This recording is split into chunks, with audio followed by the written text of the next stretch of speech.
Good morning, everyone. I was at the Maxime Bernier rally and immigration speech yesterday, and it was really neat to be in the room. The room looked great. It was packed. There was lots of people there, and Mr. Bernier gave a good speech, and the content is just wonderful, and we're going to get to the content in a minute. I'm going to back it up with some links, so things that Mr. Bernier is referencing, I'm going to show you so you can research for yourself that he's talking about things that are happening in our country currently. So it's important. And this speech, I think, is so important because it really does change the conversation. It's going to be difficult to continue into an election. The writ hasn't even dropped yet, and Mr. Bernier is already changing the conversation, and in a way that it's going to be difficult for the other parties to keep up with because they're really, really committed to being fuzzy on their numbers. Right, the Liberal Party wants to increase. Right, they've been floating the 450,000 per year number for a very long time, but the Conservative Party has been very mushy on the number, and they haven't committed to any number. They say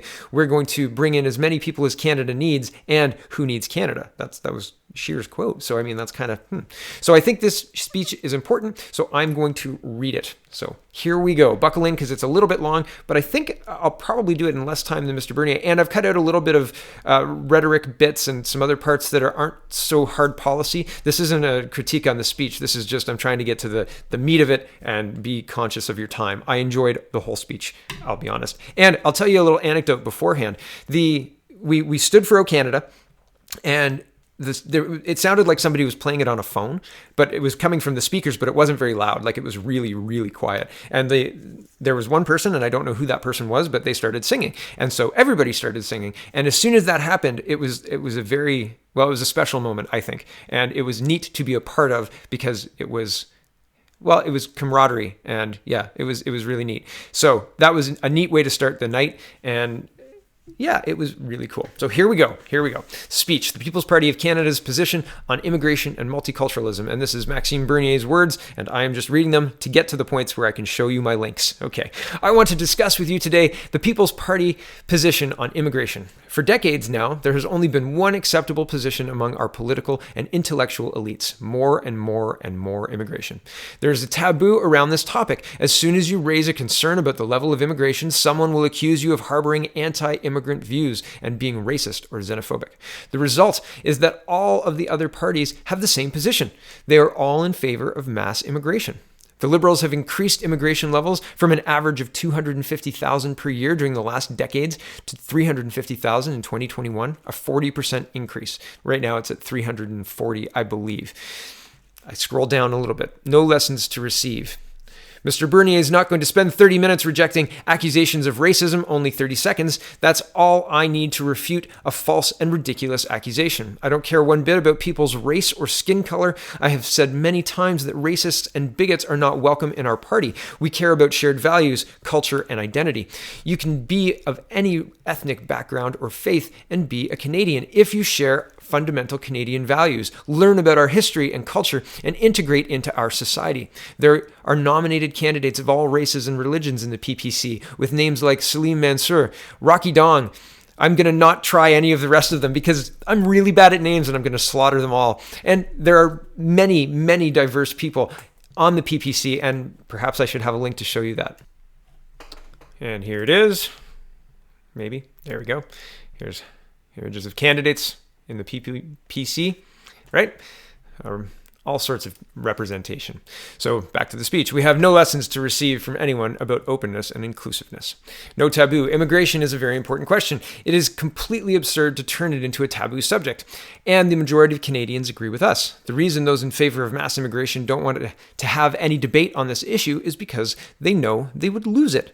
Every survey that has come out in recent years shows that a large proportion of Canadians, depending on the question, support a lower immigration level. In an Angus Reid poll last year, 49% said it was too high, while only 6% wanted Canada to accept more immigrants. Who are the extremists? The left-wing media and activists say we are extremists because we want to cut immigration, but they are the extremists. The Liberals are the extremists. We are the mainstream. Scroll down. Maintaining Canada's national identity. So let's ignore the critics and discuss the specific reasons immigration levels should be lowered. Most fundamentally, it has to do with social harmony and the maintenance of our Canadian national identity. Last year in August, just before I left the Conservative Party, I published 6 tweets that caused quite a controversy. I was criticizing Justin Trudeau's slogan that diversity is our strength. I attacked the liberal cult of diversity and extreme multiculturalism. I recognize that, of course, Canada is and always has been a diverse country. We have First Nations and Inuit, 2 official languages, a multi-ethnic population, and very different regional cultures. The culture of Cape Breton is very different from that of Eastern Township in Quebec, or that of Southern Alberta, or none of it. All of these regional cultures are intrinsically Canadian. They developed in Canada. They don't exist anywhere else in the world. They deserve to be nurtured and to survive. My problem with Trudeau's slogan and with the policies that go with it is not that I am against diversity. It is the belief that more and more diversity is always better, and that there's no limit to it. As I wrote in one of my tweets, if anything and everything is Canadian, does being Canadian mean something? Shouldn't we emphasize our cultural traditions? What we have built and have in common? What makes us different from other cultures and societies? In the past, immigrants who came here gradually integrated into our society. They kept some aspects of the culture of their country of origin, of course, and that influenced and changed our society. They became Canadian, but with a distinct flavor. This is a type of multiculturalism that enriches our society, and it is perfectly fine. But that is very different than coming here to recreate the society and culture you left behind, living permanently in an enclave apart from the larger Canadian society, and moreover, being officially encouraged by the government to continue to do so rather than to integrate into Canadian society and adopt Canadian culture and values. A nation must be based on a sense of belonging, of participating in a common national project, sharing the same values, being different from the rest of the world. It's only when these sentiments and are widely shared that we can develop the trust and common understanding necessary for our institutions to function. Our country was almost torn apart because of the misunderstandings between Francophone Quebecers and the rest of Canada. Many First Nation members feel alienated from Canadian society. So why would we want to emphasize cultural, religious, and ethnic differences, which have been one of the main causes of conflict throughout human history? This is insane. We can already see the consequences in the way ethnic politics has become the norm among other parties. They don't talk to Canadians. They address themselves to ethnic voting blocs, to Ukrainian Canadians, Italian Canadians, Chinese Canadians, Muslim Canadians, Sikh Canadians. Trudeau does it. Scheer does it. Singh does it. Even our foreign policy now depends on appealing to these ethnic political clienteles instead of being based on the interests of Canada as a whole. If we continue on the present course, all these little tribes will have less and less in common apart from their dependence on government in Ottawa. I scroll down. And let's stop being politically correct. We must recognize that not all values, not all social customs, not all cultures are equally valuable. Our distinct values are those of contemporary Western civilization. They include democracy, individual rights and freedoms, including freedom of religious belief and freedom to criticize religion. Our distinct values also include equality between men and women, the equal treatment of all citizens regardless of ethnicity, religion, or sexual orientation, the rule of law, separation of state and religion, tolerance and pluralism, and loyalty to the wider society instead of to one's own clan or tribe. When I say that newcomers to Canada must integrate into our society and share our values, it is to these Western values that I'm referring. Values that our ancestors fought for, values that explain why we were one of the freest, most dynamic, and most prosperous societies in the world. Classical liberal values. In most non-Western societies still today, these values are not widely accepted or practiced. In fact, that's precisely the reason why millions of people from around the world want to come to Canada and other Western countries. Among the threats to our values and way of life is political Islamism,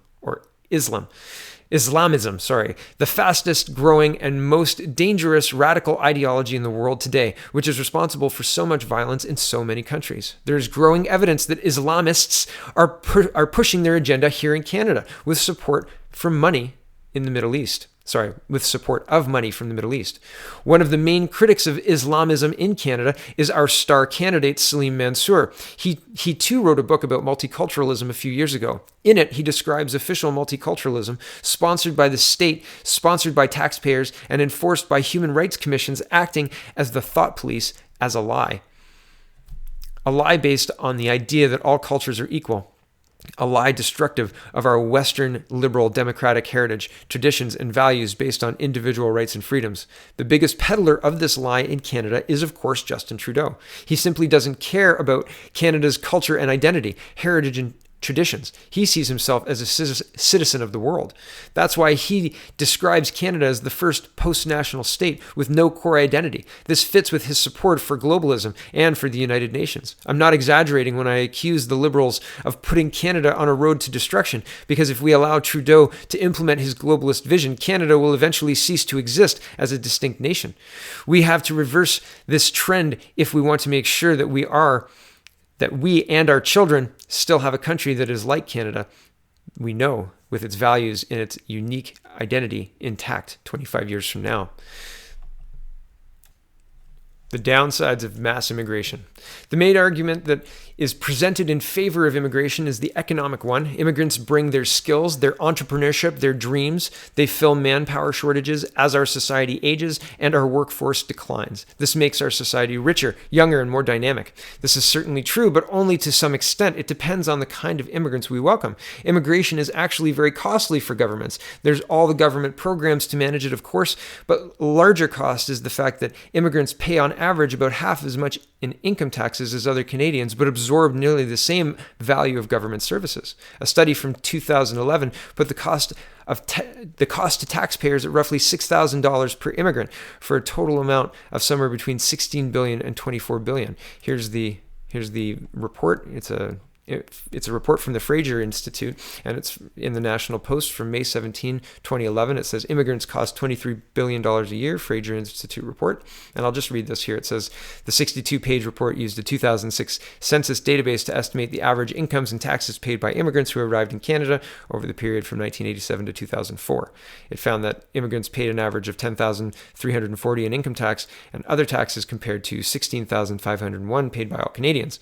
While newcomers each received $110 less than the rest of Canadians, the net fiscal transfer per immigrant still amounted to $6,051 annually.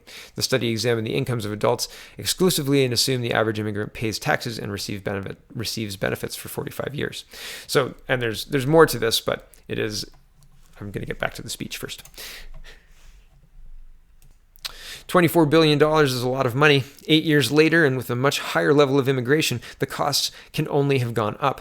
One reason for that is that immigrants generally have lower wages than non-immigrants. But another key reason is that the proportion of immigrants who come to Canada because they have the right skills, based on their education, work experience, and knowledge of an official language, is not very high, and has been dropping under the Liberal government. Right now, only about 55% of newcomers are selected through the economic program. The rest come through family reunification program or are refugees.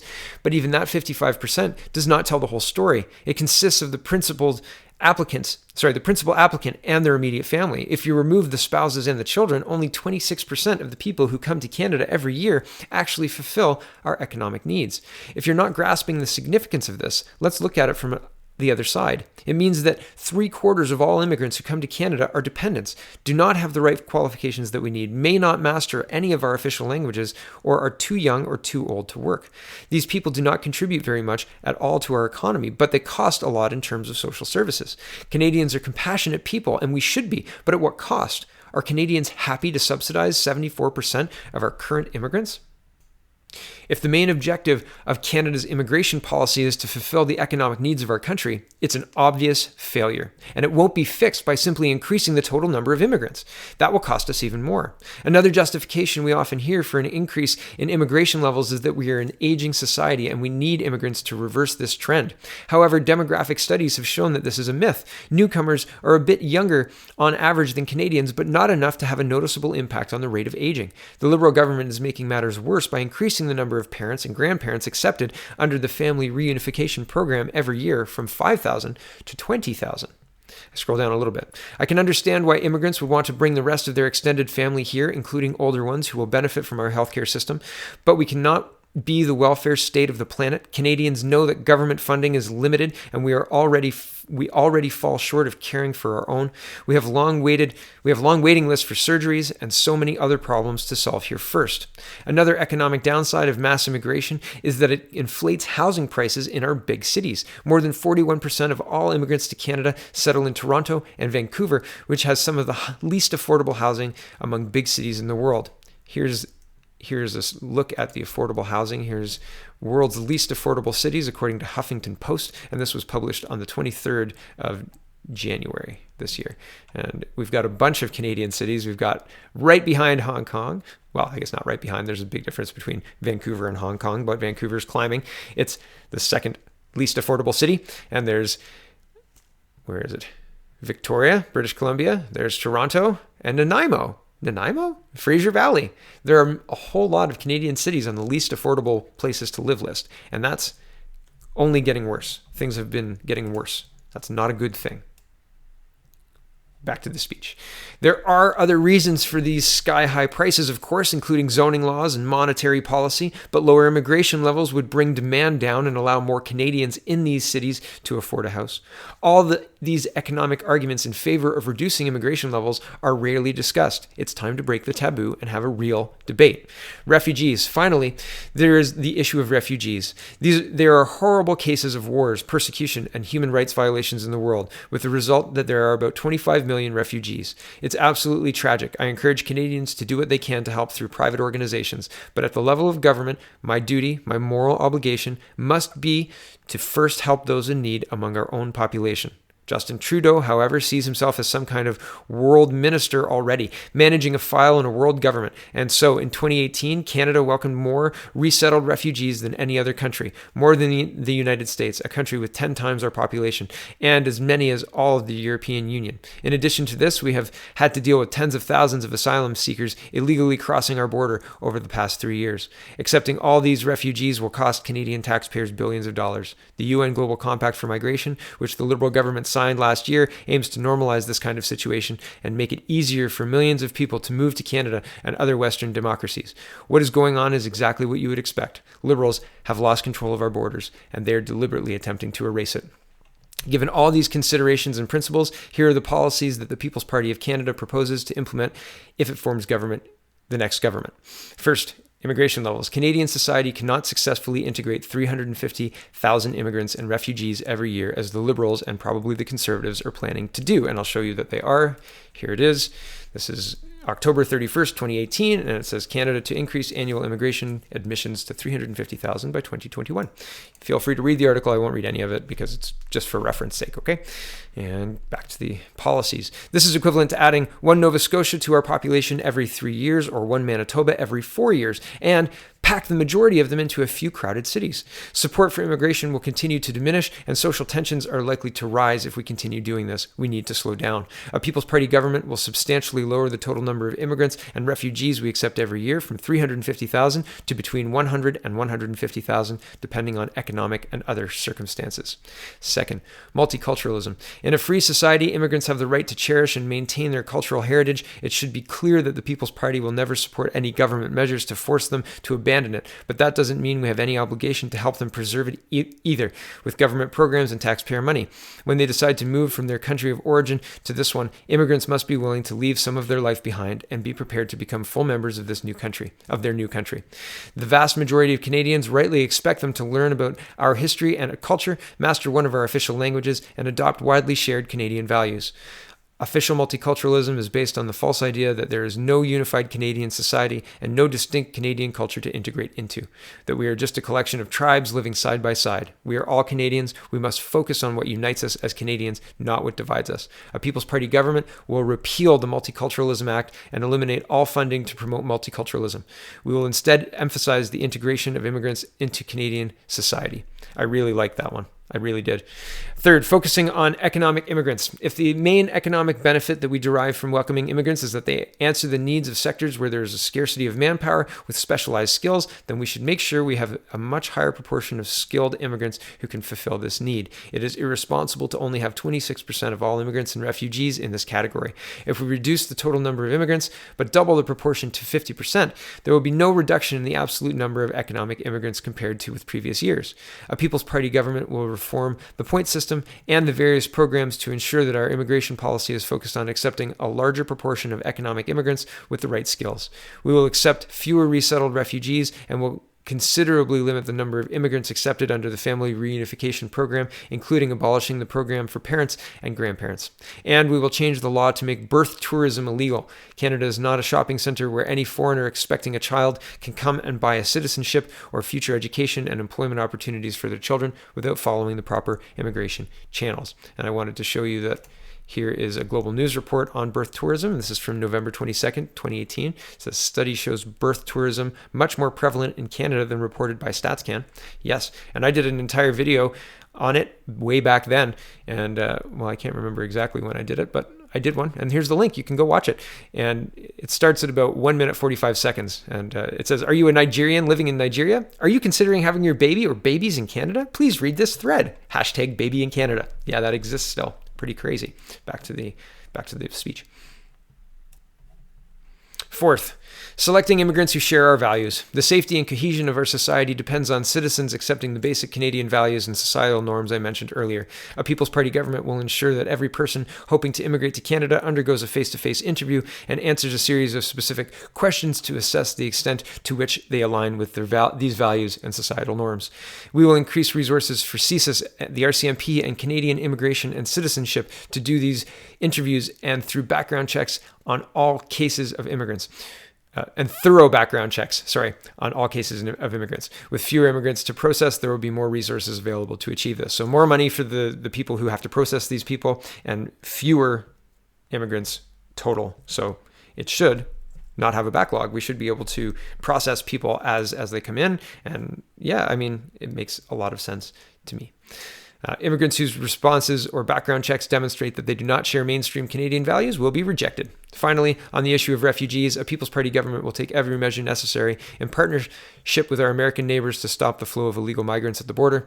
We will declare the whole border an official port of entry and send back to the U.S. anyone trying to enter illegally. Instead of making it easier to enter Canada and helping these illegal refugees, as the Liberal government has done, we will make it more difficult by fencing off these areas where it takes place, such as Roxham Road in Quebec. For resettled refugees, in addition to accepting a smaller number, we will rely on private sponsorships instead of having the government pay for all the costs of resettling these refugees in Canada. We will stop our reliance on the United Nations for refugees selection, and we will give priority to refugees belonging to persecuted groups who have nowhere to go in their neighboring countries. For example, Christians, Yazidis, and members of other minority religions in majority Muslim countries, members of the Ahmadi community, and other Muslims in these countries who are persecuted because they reject political Islam and adhere to Western values, and members of sexual minorities. And finally, we will take Canada out of the United Nations Global Compact for Migration. Our immigration laws will be made in Canada for the interests of Canadians. Conclusion. This has been a long speech, so my conclusion will be brief. The primary aim of Canada's immigration policy should be to economically benefit Canadians and Canada as a whole. It should not aim to forcibly change the cultural character and social fabric of Canada as radical proponents of multiculturalism want. Canada has its own distinct identity, worth preserving among the nations of the world. It should not put excessive financial burdens on the shoulders of Canadians in the pursuit of humanitarian goals.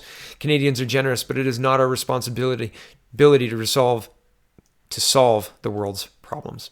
And it should not be used as a political tool to pander and buy votes among immigrant communities. This kind of ethnic politics practiced by all the other parties will lead to even more social division. We are all Canadians. The People's Party will unite Canadians with an immigration policy designed to benefit all of us. Thank you. And thank you for listening. I hope you found these links helpful. I don't mean to steal Mr. Bernier's thunder in reading the speech. I just thought it would be beneficial. So I hope that's okay. Thanks for watching, everybody. Check out the People's Party of Canada.ca and have a wonderful, wonderful day.